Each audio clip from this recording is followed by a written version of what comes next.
State Department announcing today it's designated the Cartel de los Soles as a foreign terrorist organization.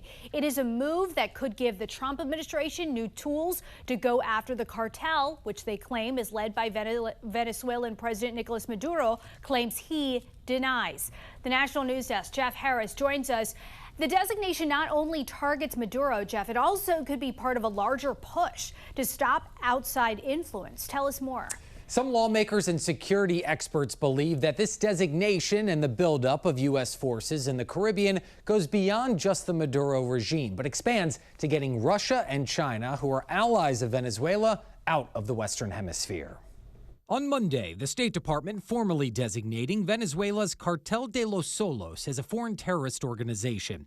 A move defense expert Rick Delatorre tells us allows the U.S. government to access a whole new set of tools normally reserved for organizations like Al-Qaeda. The United States government, in conjunction with its intelligence community partners, can actively pursue the terrorist threat within the Caribbean basin. The announcement comes amid the military's continued buildup of ships and fighter jets in the Caribbean, including the USS Gerald R. Ford, the world's largest aircraft carrier. And on the same day, two of the U.S. military's top leaders, including Chairman of the Joint Chiefs of Staff, General Dan Kane, met with troops in the Caribbean. But lawmakers and security experts believe the designation and increased military buildup goes beyond just the Maduro regime, warning it could be a strategic move by the U.S. to counter China and Russia's growing influence in the region. We ought to be making sure that our interests are respected in our own hemisphere. That includes having aircraft carriers in our own hemisphere. It also means taking out narco-terrorists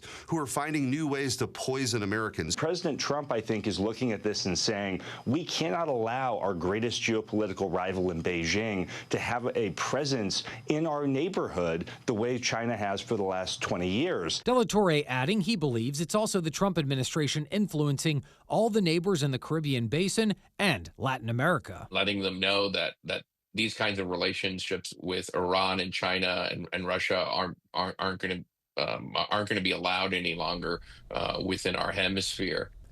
Now, administration officials also tell Axios Trump has told his advisors he's planning to speak directly with Maduro, a decision those sources say could be a sign that U.S. strikes or direct military action on land might not be imminent.